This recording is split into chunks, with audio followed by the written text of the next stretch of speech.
Hello, and welcome to another episode of DVNTv, a show all about humanizing the Black queer experience. I'm your host, Micah Marquez, and joining me on today is the lovely Naomi Wintour. Another storm is brewing. It looks like I'm here to stop it. What's going on? Naomi, what's good? So, How are you? I just heard this fucking single that you released. Oh, did you? I did. Okay. Incredible. So tell me about that. Like, what inspiration? Let's get to the nitty gritty. Let's dive deep. Obviously, I can't handle every heterosexual in my comments talking about what I got going on, what I should be doing, and how I should live my life.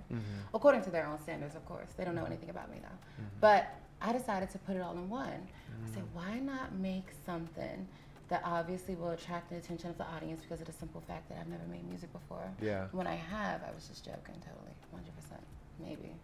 It's a bomb-ass single, though. You think so? Yeah, like I you feel really like I ate. just wanted to get my point across to show people like what you're doing doesn't really. Can I curse? Yeah, fuck yeah. Okay, what the fuck you're doing is not really bothering me, boo. I'm gonna show you a big one, and that's that one. Watch it. Yes, and if y'all have not heard the single, go and check out the single. So I love that you're now using music as a message. You say it boldly. You're bad as fuck. You're trans, and people are still big mad. Let's talk about that. I mean, hey, I can't control or dictate how anybody else lives. You know what Yeah. I'm saying? The upbringing of how people, decide to adapt is up to them. I adapted in my own way. I took control over my own life. Yeah. A lot of things that a lot of people can't do.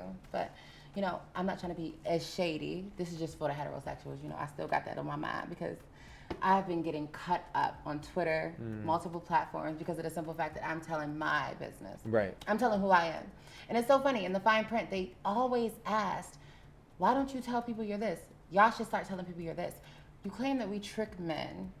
And finally, when I show and showcase that this hasn't been about tricking at all, it's about educating, now I have to nerf myself. Nerfing would be basically dialing it down so the men don't have interest in me, and then I be the one to sit up here and prove your point. See, I'm not going to nerf myself for you. I'm not going to bring it down. I'm not going to detransition to stop getting my point across. And it seems like a lot of heterosexuals just can't find the common ground with trying to, just reconcile with trans people because of the simple fact that they don't understand us. Yeah. Education is power. It's better that you educate yourself about certain topics instead of sitting there and judging somebody for who knows what, but it's what you were exposed to and it's what you were taught. You were nurtured to act like that, and that's why you act the way you do. Yeah. I live for you, Naomi. I will say, like, before we ever met, I was first introduced to you sitting at my friend's house. Right. And my friend, his name is Nate, was showing me a YouTube channel, and you were the star on the YouTube channel, and he was just like, look at this badass girl, and he was like, all these guys, we literally watched this, all these guys came up on the screen next to you, and you just sitting there looking stunning, and you would tell them that you're trans, and nobody fucking believed you. Listen, it's not about believing, it's about understanding it, I understand. Some people believe it, some people don't. My physical attributes aren't always reading as, the most heterosexual woman. But at the same time, I don't mind being trans. I don't mind looking trans either. Yeah. So men just don't believe that trans women can actually go this far into their transition and take it serious. They lack understanding. They just think it's simple-minded, quote-unquote, boys wanting to be girls, when it's way deeper than that, which is why we're showing you the physicality of it, that we can go way deeper than what you think. Sorry, I had to bleep my voice. Oh, yeah, no, baby. Yeah, don't bleep next time. I do that all the time. I can't help it. I tend to do that all the time. So, I mean, I think another topic is risen with this, right? Like, the idea of passing. I know that, like, at least in years past, that used to be, like, a goal, I want to say, of, like, a lot of, like, trans folks, at least in ballroom culture, there used to be like this idea of passing, like trying to achieve like passing as a cis woman. Right. But you seem divorced from that idea. Like that is not your goal at all. I feel that at the end of the day, an authentic experience is living according to your own standards. It was never in the cards for me because of the simple fact that biological women are biological women. That's totally fine. We already get that fact. I'm a trans woman. I'm totally different from a biological woman. The biology in itself, but the social aspects may be the same, but they also may differ depending on who you are, depending on the life you live. But in all honesty, I feel like, I'd rather people be able to like me for how I identify, how I physically identify, and not necessarily having to go in depth just to lose myself. Because by all means, if it came to a time where I felt like I wasn't passing enough, I would feel obligated to get a bunch of surgeries. The last thing I want is to lose my mother's face. So I don't want to go out feeling like I was just a plastic Barbie that got all this work done to eventually not love herself in the end and find anyone to love her. That's sickening. So your mother's just as beat as you? Well, yes. Yes. Shout out to you, Mommy. I love you. I love that. It's beautiful. What does creating music mean for you, or do for you rather, personally? Is it therapy, rebellion, or both? If you want to know the truth, it was rebellion at the time being. Yeah. It really was. It wasn't because I'm not a music maker. Like I don't genuinely sit around like writing songs. I don't. That was actually written in an hour. Wow. That was written in an hour due to the simple fact that I just got angry and I didn't know how to channel that anger without having to go on Twitter and respond to every 900th person in my comments. You just, first off, you ate that. Secondly, I mean, I got, my thoughts were going somewhere, but then when you said 900th comment, do you recognize how much love you have and do receive, even amid the bit of hate that you also receive? Yes, but you know what? I can admit some fault about myself. I recognize the hate more, and I feel like the reason is because I grew up on critique. And that's what molded me into who I am today. And that's what I kind of want to like destigmatize for a lot of trans women is that, you know, when they ask me for advice, I never give it because of the simple fact that I was molded from character development. I wasn't molded from happiness and just wanting to live and be happy. I'm changing that and I'm switching that and I'm trying to fix that now. Yeah. But everything I did came from character development and just hard critique on how I should act, what I should do. And I'm currently undoing that as we speak. Yeah. So that's why I'm showing the world that it's okay to be unapologetically yourself. Yeah. And you seem to be like a natural creator. And I know that typically with creators, Erykah Badu said it best, you know, as a creative, you become sensitive about your shit. And so you can get all the praise in the world, but that one negative comment will stick out to you like a sore thumb, and it feels like the thing you got to fix. I know that also personally, being the founder of the brand of Deviant, we can have thousands of people attend, but if one person's fucking complaining and saying that they had a terrible time or somebody treated them wrong or they didn't feel the empowerment. They're miserable. And they are, probably, but as the Yes. creator of the space, thank you, I appreciate that. As a creator of the space, I often take it personally, and I like find myself spiraling. Oh my God, we got to do better as a team. Maybe we're not meeting our mission. Maybe we're not meeting our goals. And Well, don't doubt yourself because everybody else's expectations are flawed. all right, I hope you heard that in return. I'm just here to serve as a mirror. I'm fine. Listen, I told you, Micah, when I even texted you, I was just like, you know, I know the answers to everything, it seems like, in my own world. Yeah. So I just like, you know, it's hard for me to take what I already know because I don't know. It's weird. It's very weird. It's just what happens when you try to. I just always. I'm just like this mad scientist, always trying to come up with new formulas for everything. That's my problem. So let's go there for a second. You you text me last week, asked me to call you, Right. and when we spoke, you were in a really downtrodden space. Yes. You were not doing well mentally or emotionally.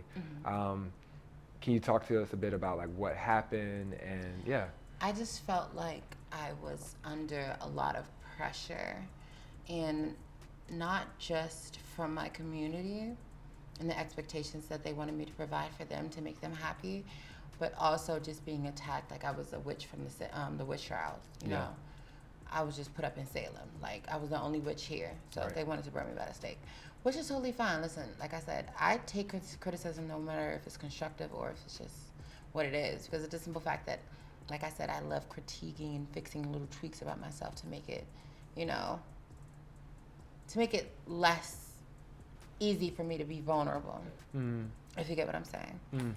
In all honesty, I just felt like, you know, once a lot of people was on your back for doing some justice and living authentically, you realize that, you know, it feels like you start to question your identity. Not identity as in like who I am as a trans woman, but identity as in, am I doing the right thing? Am I a good person? Right. That's the worst part Isn't of it? criticism. Yeah. Yeah. I hate it. Yeah. But I say that to say you're not alone in how you feel. And I think I recently saw something from Halle Berry, and she was saying that she takes what people say with a grain of salt, unless they are in that field, unless they are in that lane, and they are equally creating. Yeah. And it wasn't Halle, it was fucking Scandal, Kerry Washington. But you know the problem with that? I'm sorry, I didn't mean to. No, you're fine. You're fine. The problem with that is that once you hear it from so many individuals, it becomes embedded in your mind, and then it becomes your reality. So once it becomes my reality, now I'm forced to doubt myself because of the simple fact that I'm not able to coexist with what I feel in my own mind without reading somebody else's trying to interfere with what I have going on in my mind. If you got what I'm saying. So it's very hard for me to just want to be able to be a public figure with everybody trying to deface the public figure. Yeah. And it's hard but important. How do you block out the noise? Sometimes when I press it too long, it activates Siri, but when you press it the right way, you can slide your phone off and turn it off. So yeah, that's how I do it. I just put my phone down. Yeah, because you and I talked about that a little bit. Like, you know, when can you turn the phone off or undo the fucking application so that you're not getting the notifications? And do you remember what you told me? That you were addicted to the notifications. You wanted to see every time it popped up. Yeah. It was an adrenaline rush. What can I say? I mean, yeah. Like I said, I was talking to everybody over there. I tend to have an addictive personality. Yeah. I do. I mean, everything intrigues me. Once I get it once, I want it more. Yeah. Like this drink. So the thing that actually points to me is that the science behind why they made social media is effective. They literally created social media in such a way that like you would be addicted to scrolling. Right. It would send off endorphins every time, you know, you saw the likes, you saw the numbers going up. Exactly. And so it's up to us to like zoom out. Remember that we're human and we're not machine. Right. And you know, however much they program this fucking machine, we gotta like take back our power. Exactly. So all this to just encourage you, yes, turn that shit off every now and again. Guilty as charged. Yes. Don't arrest me. Where do you go for support when you need it? I am my support. Well, I do have a wonderful mom who's my advocate, my love, and I wouldn't be here without her. So when it comes to, you know, mentally, physically, how to navigate the world, being taught certain things, she's my biggest supporter, and I love her so much. So that's the only person I feel that truly has been a staple within my life. Okay. And with all the notoriety and fame that you have online, good or bad, is it more of a blessing or a curse? Both. Because it's something I've always wanted. I mean, I don't know. Every time I'm in front of a camera, I'm activated. Yeah, you have like a natural knack. I like it. To know that you created that song in an hour, like, and the song is dope as fuck. It wasn't even supposed to be like that crazy, you know? It was really just me saying my truth. Like, I wanted to get it out somehow. Yeah. Instagram is so fucking, like, what do I say it? So fucking soft now that when I curse a bitch out, I can't even say ew. Like, I'm flagged. I'm shadow banned, I'm off the platform, and now I gotta reinstate my account and I'm disabled for 180 days. Do y'all wanna fix that meta? Thank you. Because I don't get it. Yeah, that's real. And I feel like that's probably an experience you're having, particularly because you're black. Because I feel like when the white girlies say it, the white girls can sit up there ass naked, covering their little boobs, and it's nothing. But you sit up there with your voluptuous black body, and that's that. Yeah, it's a shot. They put me out. I mean, I don't get it. Stop. Y'all doing too much. What narrative are you intentionally crafting with your beautiful, bold, and transparent disclosure of trans identity? Elaborate. So when we first spoke, right. You know, I asked you this question, and yeah, just like, what do you want people when you're on that series and you're like, you're disclosing, you're like on there. What do I want people to learn? Yeah, what do you want people to learn from that? Well, this is a story. What I want people to learn, and then like I mentioned to you, I want it to become a normalized experience in knowing how to cater to the next generation, to let them know that liking a trans woman is not uncommon. It's actually very common. It's nothing wrong with it, and you shouldn't be ostracized and demonized like I would for me living my life just for you living your truth and you actually being able to engage and like someone as beautiful as me. Sorry, I didn't mean to be cocky, but I did. But in all honesty, I just don't see it as fair that society demonizes these certain individuals that don't fit their criteria of normal. I never understood what normal is, and normal will never be a thing because everybody has skeletons in their closet. And not even to compare my life or anyone liking a trans woman to a skeleton in a closet. If anything, I'm trying to create that as a normalization so it can be common and a lot of people can coexist with their feelings when it comes to trans women, because it's not a bad thing. You make it bad. All of you make it bad. You feel how you feel. You act the way you do. You show off in front of who you want to show off for. But yet you never can take the credibility for just being happy with what you like. You're more so happy with everybody's approval. And you'll see how life gets you. It'll bite you right in the ass once you live for other people. And you know what? I noticed this. I pieced this together. I pieced it together. It was really cute. I noticed that all the chasers, right? The chasers in the whole like liking trans, I noticed that they come around when they're older. And the reason I put two and two together, because it's like, I wonder why you come around when you're older. You realize that nobody was really catered to you in your life. You were living your life for other people, which was shallow. And then you allowed yourself to finally grow old and get lonely. And you realize that now you want to come to fruition with your feelings about how you feel about trans women. Or maybe it's just too late for you.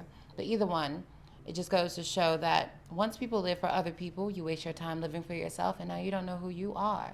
So when it gets to a point of you finding yourself and you get older and you realize that now I don't have anything and I want to fall back on what I always wanted, you realize that we're not there for you because you weren't there for us in the beginning. Say that. Whew. All right. First of all, I love the way your brain works. So let's talk a little bit about this, because I feel like oftentimes people can very easily get caught up in your beauty and not necessarily get to the core of who you are, and you have such a brilliant mind. Thank you. I think that's what it's all about. I can have fun with the glamour all I want.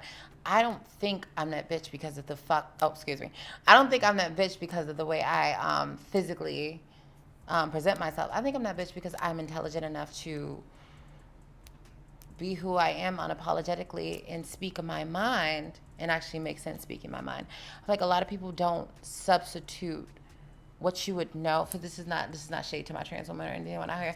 I feel like a lot of people substitute their beauty for what they don't know to get what they want, and that's the failure in life, because when you're less knowledgeable, when you're not as knowledgeable in what you want to know and the things that you want to try to fix that occur in your life, you don't educate yourself.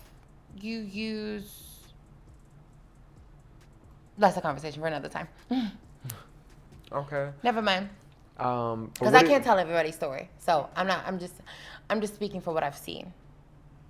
But carry on. What is this? How does existing as a beautiful and intelligent person, how does that impact your dating life?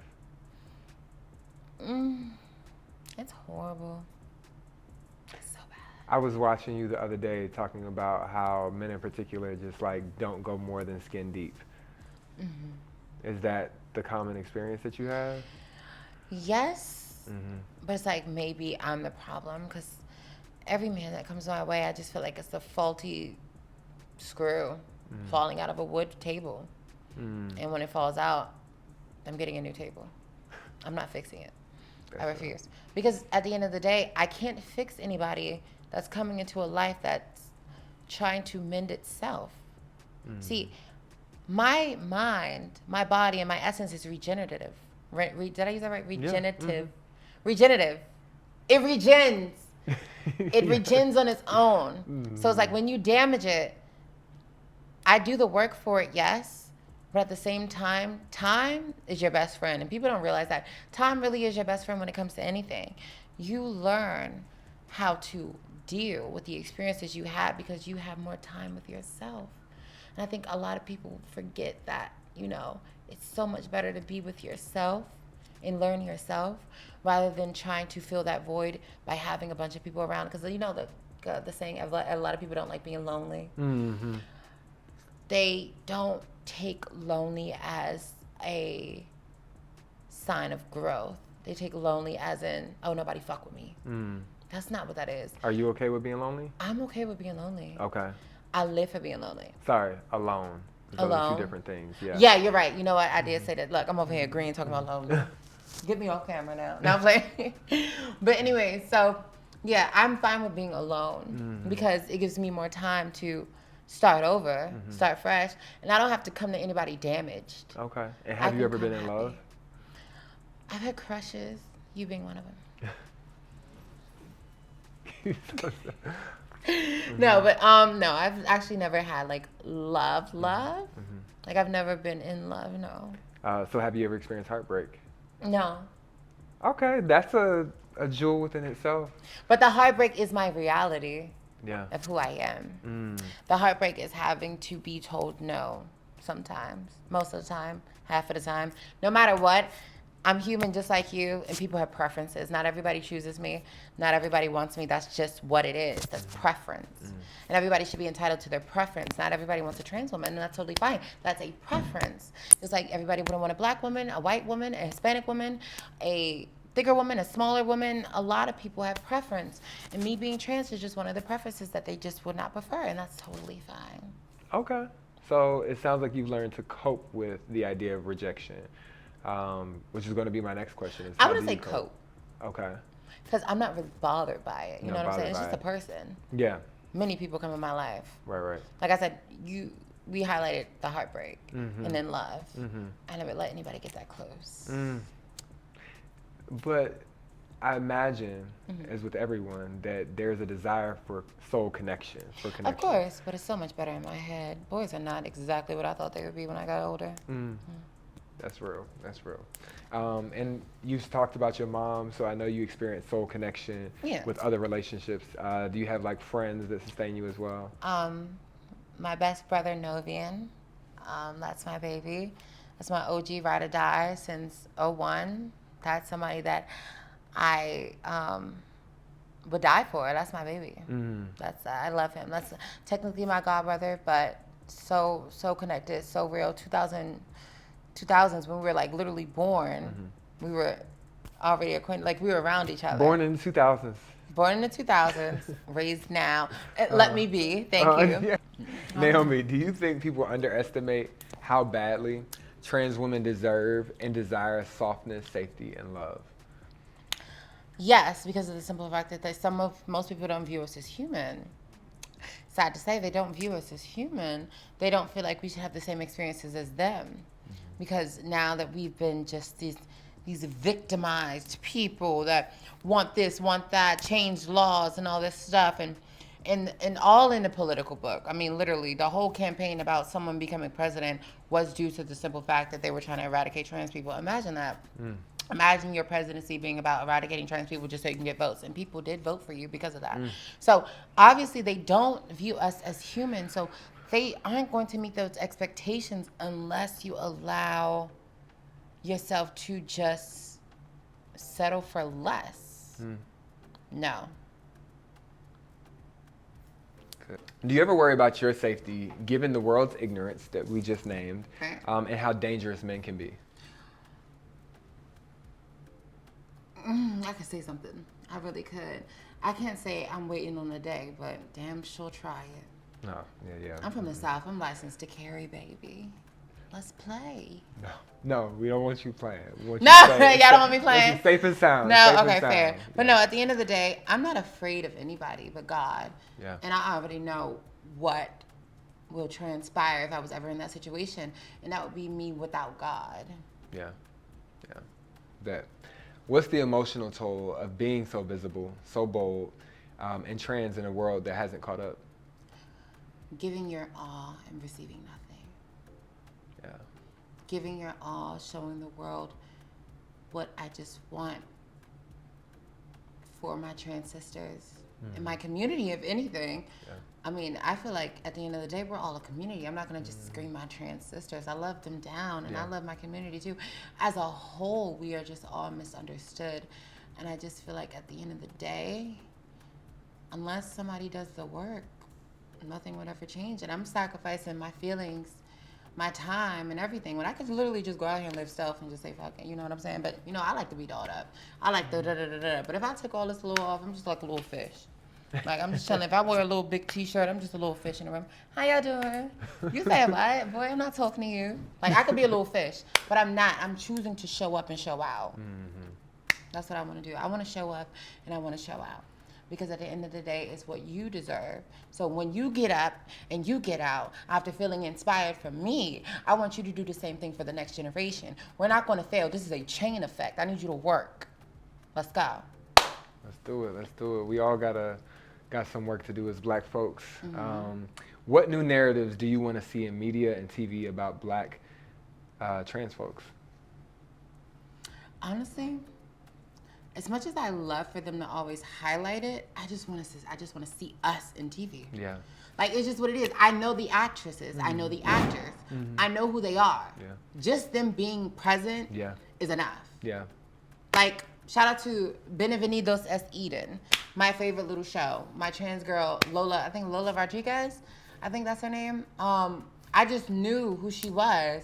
And she was technically still playing a trans character, but it wasn't always about that. But it was just a normalized sequence of like her just being her, along with Hunter Schaffer from Euphoria. You know what I'm saying? It's just like, you know, just where y'all at? Have you ever seen Loot? Loot with Maya Rudolph and MJ Rodriguez?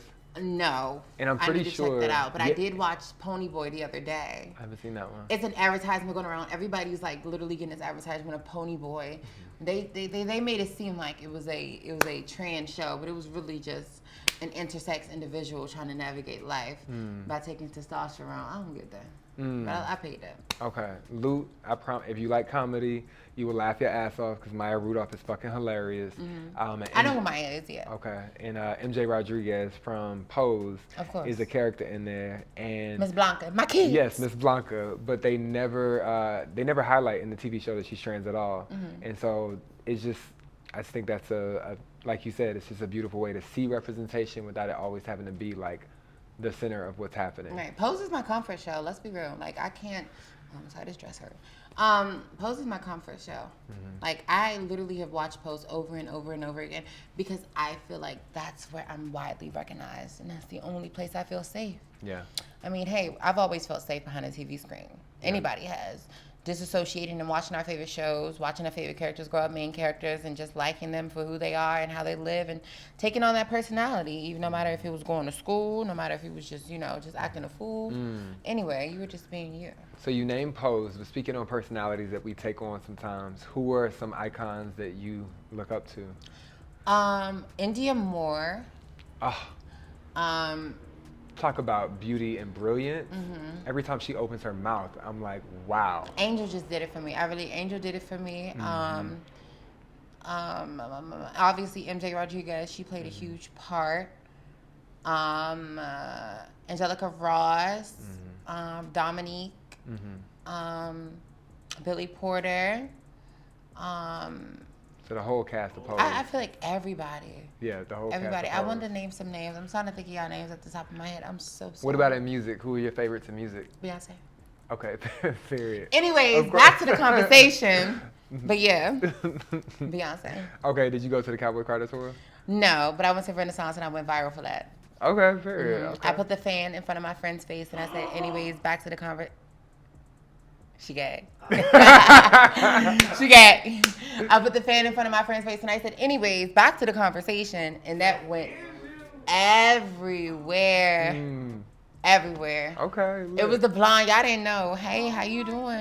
It's the client, mind you. It's me. Yeah. That was me. I've been doing, see, the problem is I've been doing cunt shit my whole life. Like, every time I'm behind a camera, I'm always doing something. So I'm widely recognized for multiple things. This whole trans series, yeah, that's just started. But I'm widely recognized for a bunch of things. Even things on TikTok that I've done, but literally TikTok is just like a one and go. Like, you don't really remember that.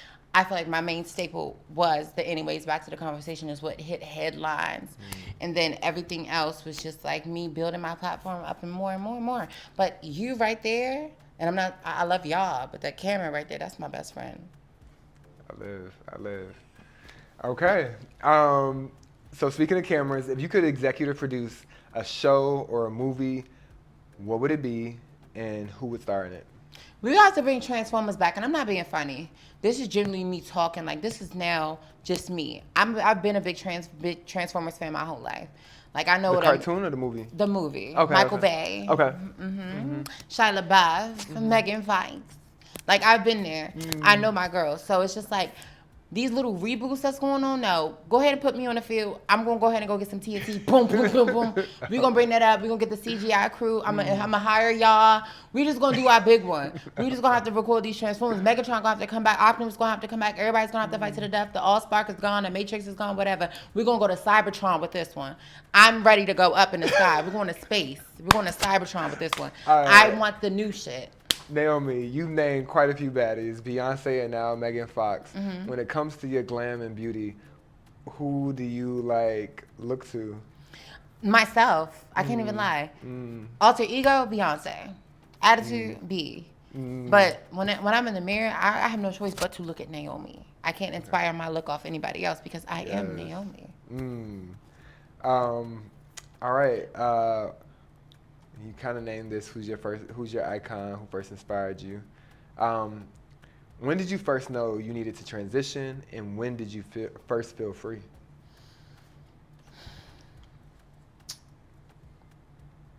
Wow. I always knew. I was a young kid navigating the world just like anybody else would, you know? I didn't know what transitioning was. I just thought, boy or girl, cool, right? I mean, you could imitate and emulate a girl, but not as deep as I'm doing now, but surface level. Put a t-shirt on your head, act like it's a 30-inch buzz down. I've done that. Play a bunch of girl songs, make girl characters in games. I've done that All of it. You can immerse yourself in that reality. But me being a young kid, not knowing what that is, and you know what they love to say, that you're pushing it on the kids. When I was a kid, nothing was ever pushed on me. Funny enough, it was the heterosexual life that was pushed on me. And the girls stood out to me, which made me want to be one. Because it was deeper rooted inside of me that I felt like wasn't aligned with my body. That was already enough.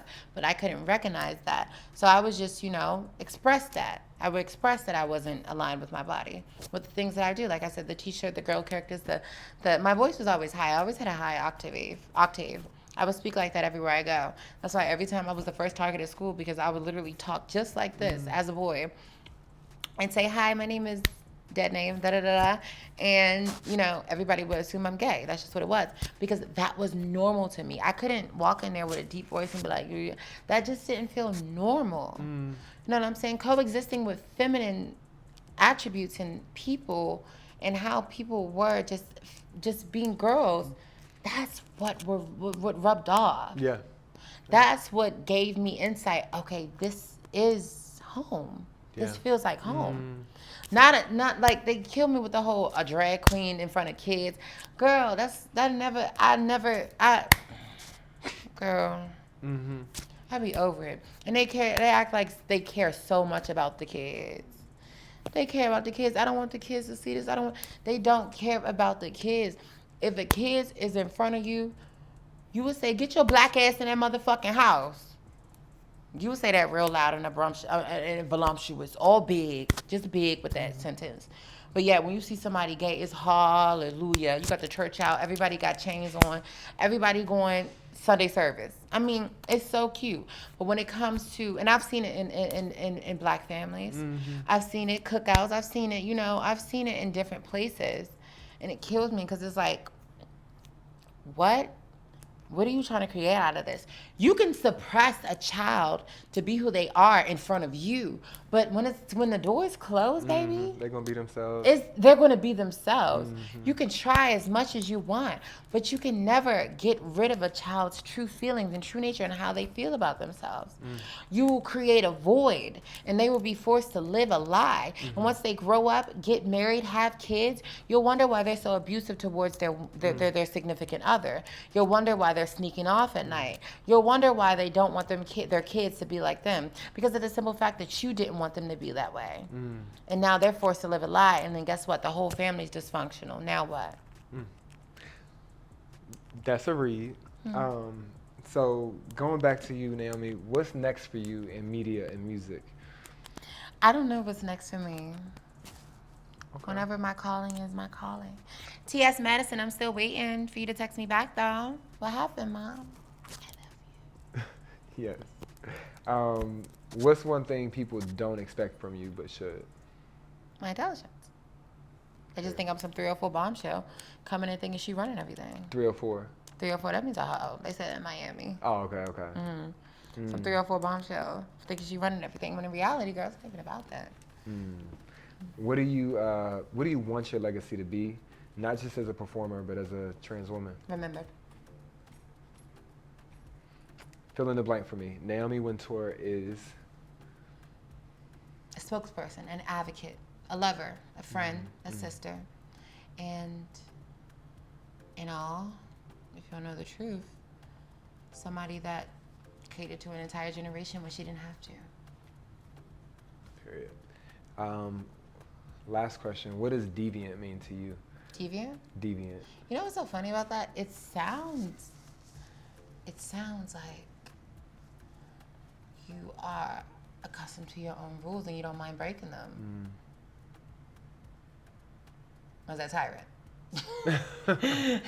is that I don't know. I really don't know. That's one thing I don't know. Can you educate me? Deviant definition: those who deviate from sexual and social norms. That's the definition of it. Okay, so I was on Yeah, something. Breaking. Okay. I was on it. Yeah, but I know we've never really spoken on Deviant. But yeah, you're on DVNTv. Thank you. I have fun. Without further ado, thank you all for joining us on this episode of DVNTv, a show all about humanizing the Black queer experience. I'm your host, Micah Marquez, and want to thank again Naomi Wintour for joining us on today. And if you want, you can follow me on all social platforms, Naomi Wintour. Just Google it, you'll find it. And Naomi Wintour, like we're going on tour, on Instagram. NaomiWintour. But like I close every conversation out, let's get back to it. Period.